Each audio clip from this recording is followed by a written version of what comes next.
et que si on a certaines qualités de base, eh bien on peut les exploiter. Et ensuite, il faut travailler sur ces qualités, oublier les qualités qu'on n'a pas et miser sur celles qu'on a.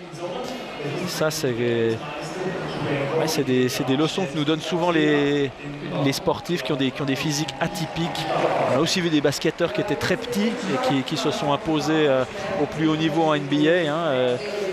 Donc voilà mais c'est parfois difficile d'aller à l'encontre à un certain moment donné. Des idées reçues. Essayer de se battre contre tout le monde parfois. Si on a la personnalité pour, si on croit dans ses qualités, si on a envie, si on a de l'ambition, après on peut y arriver.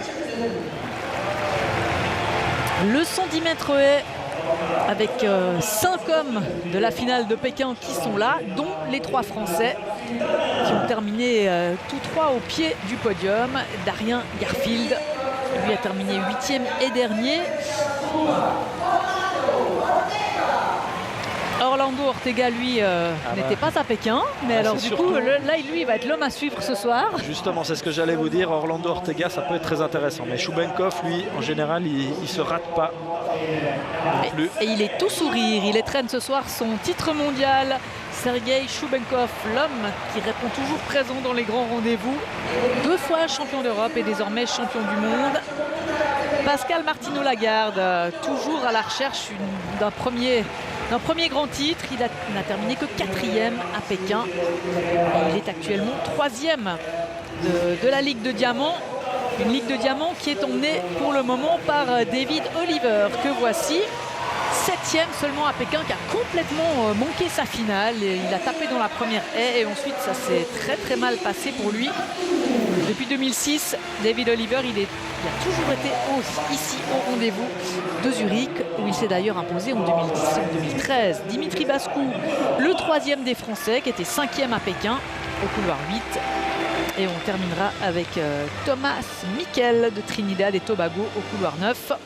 Et puis, un autre absent quand même ce soir, c'est Ariès Mérite. Qui a été opéré, paraît-il, avec succès. Dont on a des très bonnes nouvelles, effectivement. Il s'est fait greffer un rein donné par sa sœur. Et l'opération s'est extrêmement bien déroulée. On espère le retrouver dans les starting blocks très prochainement, Ariès Mérite, qui a vraiment décroché la médaille du courage à Pékin. Mais il n'y avait rien à faire contre cet homme, Sergei Choubenkov. Et David Oliver à 2 points d'avance seulement sur Orlando Ortega avant cette course pour la Ligue de Diamant. Pour le diamant de la discipline, ça va être extrêmement tendu et serré là entre les 2 hommes. Un super départ d'Ortega. Choubenkov aussi, ils sont côte à côte là, les 2 hommes. Choubenkov, Ortega et David Oliver comme à Pékin. Il est un petit peu largué. Regardez la pointe de vitesse de Choubenkov.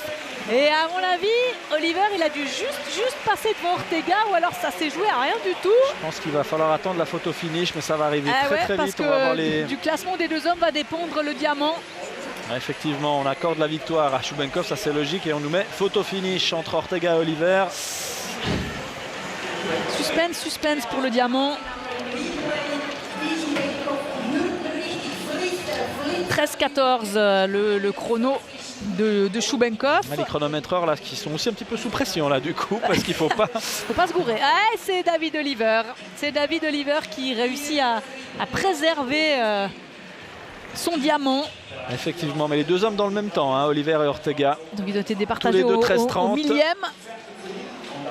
Ortega, il doit être très frustré parce qu'il avait réussi un très bon départ, et Choubenkov par contre, alors sur la qualité de son franchissement d'obstacles, c'est assez extraordinaire. Ça n'a pas baissé. Il y a un engagement dans ce qu'il fait, et cet engagement on le remarque au moment où il est à l'horizontale. Il a le haut du corps qui est plaqué contre la jambe, et ça c'est vraiment très impressionnant chez Choubenkov. C'est vraiment sa marque de fabrique.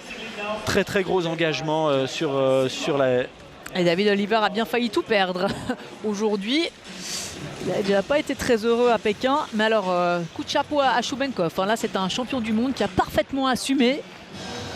Il est toujours aussi saignant, toujours aussi vif.